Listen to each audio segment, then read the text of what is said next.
हर किसी को अपने ज्ञान का अभिमान होता है। हर किसी को अपने ज्ञान का अभिमान होता है। असली ज्ञान वही है। असली ज्ञान वही है जिसे अपने अभिमान का ज्ञान होता है। असली ज्ञान वही है जिसे अपने अभिमान का ज्ञान होता है।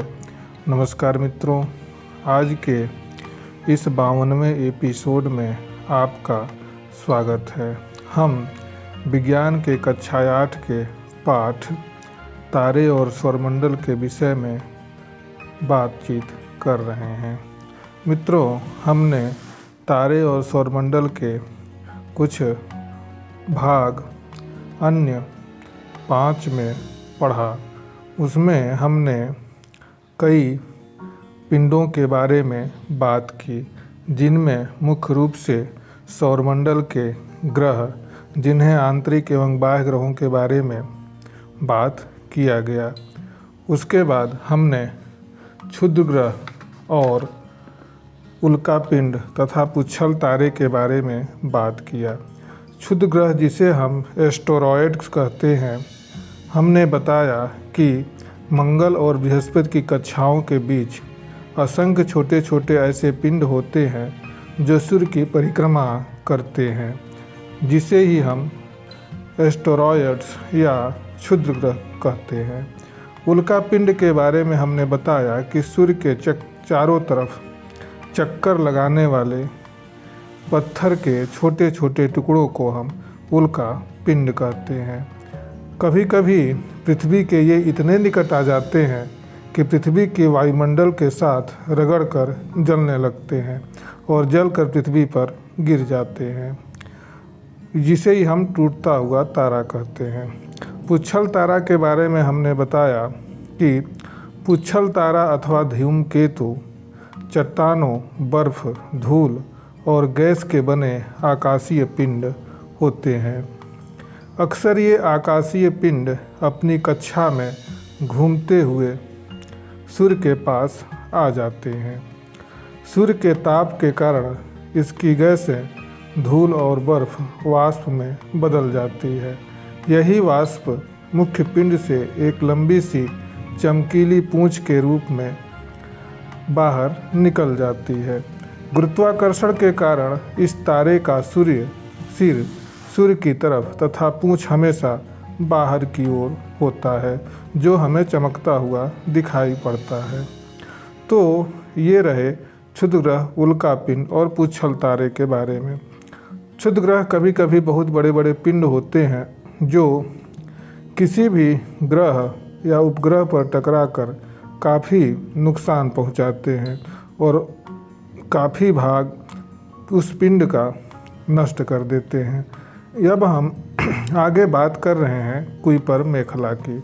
कुइपर मेखला, जिसे हम कुइपर बेल्ट भी कहते हैं, यह नेपच्यून के पार सौरमंडल के आखिरी सिरों पर एक तस्तरी के आकार की विशाल पट्टी होती है।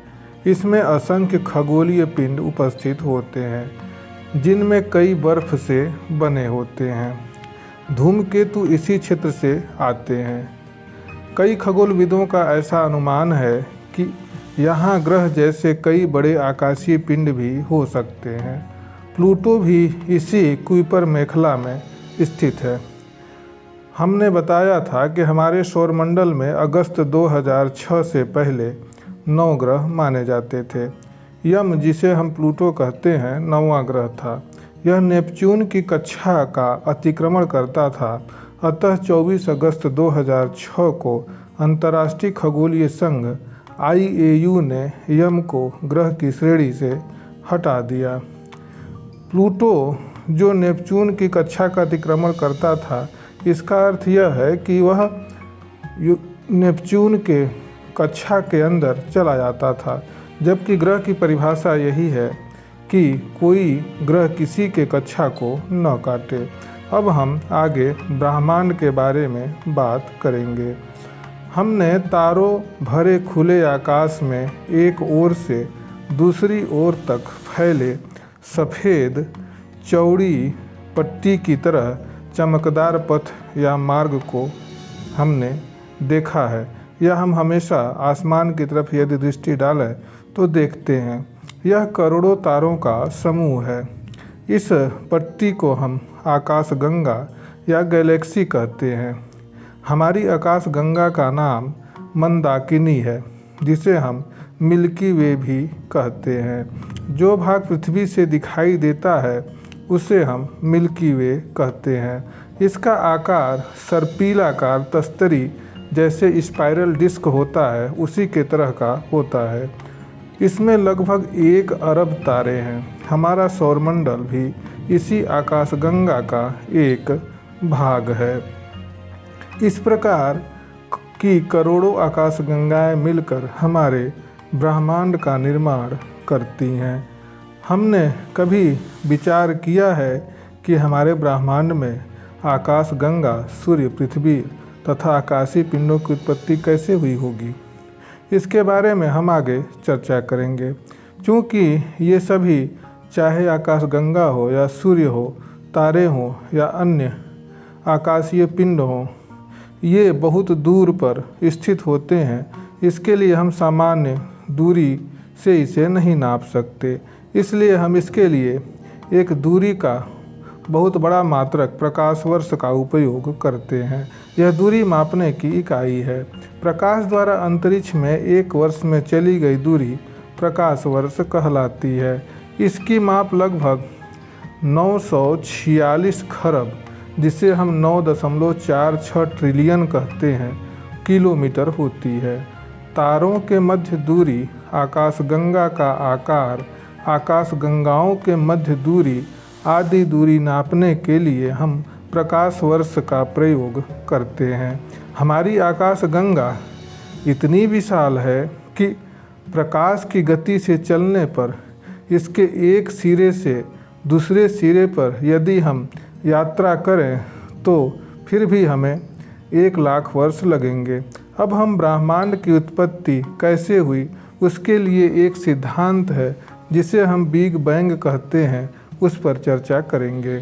आज से लगभग 13 अरब वर्ष पहले पूरा का पूरा ब्रह्मांड एक गर्म और सघन छोटे से गोले के रूप में था।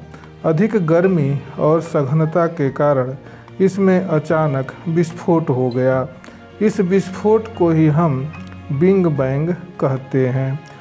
विस्फोट के बाद ब्रह्मांड तेजी से फैलने लगा। यह फैलाव आज भी जारी है। बिग बैंग की घटना के कुछ करोड़ वर्ष के बाद तारों और आकाशगंगाओं का निर्माण धीरे धीरे होने लगा। वास्तव में आकाशगंगा का निर्माण हाइड्रोजन, हीलियम गैसों तथा उनके धूल कणों से बने विशाल बादल के इकट्ठा होने से ही हुआ है। आकाशगंगा को बनाने वाले इन बादलों को निहारिका कहते हैं, जिसे हम नेबुला भी कहते हैं। गुरुत्वाकर्षण के प्रभाव के कारण इन बादलों से गैसीय पिंड बने, जिससे तारों का निर्माण प्रारंभ हुआ। आकाशगंगा के केंद्र में एक विशाल ब्लैक होल है जो गुरुत्व केंद्र का कार्य करता है। इस कारण आकाशगंगा का अस्थायित्व बना रहता है। हमारा सूर्य अपनी आकाशगंगा में लगभग 100 अरब तारों में से एक तारा है। आज से लगभग 5 अरब वर्ष पूर्व मंदाकिनी आकाशगंगा की बाहरी भुजा में हमारे तारे अर्थात सूर्य का जन्म हुआ। सूर्य अपने जन्म से ही आकाशगंगा के केंद्र की परिक्रमा कर रहा है। हमको यह जानना चाहिए कि सूर्य अपने धुरी पर भी स्वयं का चक्कर लगाता है और आकाशगंगा का चक्कर भी लगाता है। वर्तमान में यह आकाशगंगा के बीच की भुजा में स्थित है। सूर्य की उत्पत्ति के कुछ समय बाद उसके चारों ओर छोटे छोटे आकाशीय पिंडों और गैसीय बादलों का संचयन होने लगा, अर्थात बादल इकट्ठा होने लगे। इस बादलों के इकट्ठा होने के परिणाम स्वरूप ग्रहों, उपग्रहों तथा क्षुद्रग्रहों, पुच्छल तारों आदि का निर्माण होने लगा। इस प्रकार धीरे धीरे हमारा सौरमंडल अपने वर्तमान स्वरूप को प्राप्त किया। तो इस प्रकार हमारे ब्रह्मांड का निर्माण बिग बैंग थ्योरी के अनुसार अर्थात बिग बैंग सिद्धांत के अनुसार हुआ। यदि ब्रह्मांड में स्थित अपने आकाशगंगा मंदाकिनी अर्थात मिल्की वे की बात करें तो मिल्की वे अर्थात मंदाकिनी आकाशगंगा से सबसे दूर स्थित प्रकाश को हमारी पृथ्वी तक पहुंचने में लगभग 1000 करोड़ वर्ष लग जाएंगे और वही प्रकाश को आकाशगंगा के एक छोर से दूसरे छोर तक पहुंचने में 1 लाख वर्ष लगेंगे, जबकि प्रकाश 3 लाख किलोमीटर प्रति सेकंड की गति से चलता है।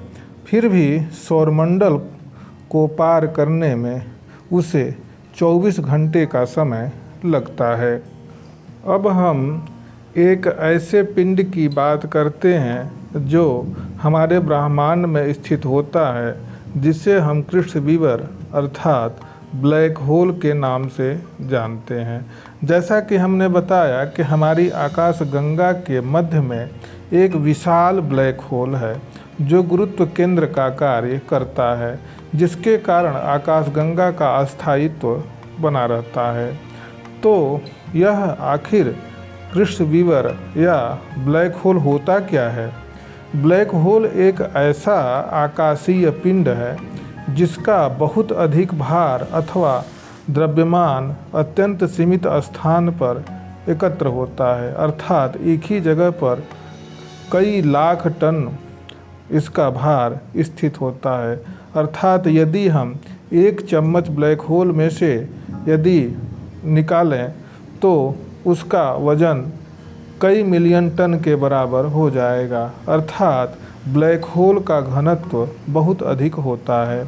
इस कारण ब्लैक होल का गुरुत्वाकर्षण बल इतना शक्तिशाली होता है कि कुछ भी इसके खिंचाव अर्थात आकर्षण से बच नहीं सकता। यहाँ तक कि अपने ऊपर पड़ने वाले प्रकाश को भी यह सोख लेता है अर्थात अवशोषित कर लेता है। अर्थात इनमें जाने वाला प्रकाश भी इसके बाहर नहीं आ पाता है, इसलिए यह दिखाई भी नहीं देता। इसके स्थान पर केवल काला रंग ही दिखाई देता है। इसलिए इसे हम कृष्ण विवर या ब्लैक होल के नाम से जानते हैं।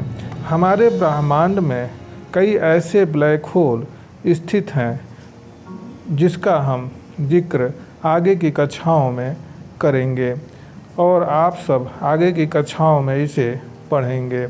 हमने बताया कि हमारी मंदाकिनी में भी एक ब्लैक होल है, अर्थात हम यह कह सकते हैं कि हर एक आकाशगंगा में यदि ब्लैक होल स्थित है तो वह एक पूरे आकाशगंगा को एक अस्थायित्व बनाने का काम करता है। ऐसा माना जाता है कि आकाशगंगा मृत तारे का ही एक रूप है तथा यह तारों के नष्ट या मरने के बाद ही यह बनता है। सबसे पहले इसका सिद्धांत हमारे देश के प्रसिद्ध वैज्ञानिक सुब्रमण्यम चंद्रशेखर ने दिया था। उन्होंने एक सिद्धांत स्थापित किया जिसे चंद्रशेखर लिमिट के नाम से जाना जाता है, जिसका आप विस्तृत रूप से आगे की कक्षाओं में इस सिद्धांत को आप पढ़ेंगे। तो मित्रों, आज के इस 52वें एपिसोड में बस इतना ही। उम्मीद है कि यह पाठ आपको अच्छा लगा होगा। धन्यवाद।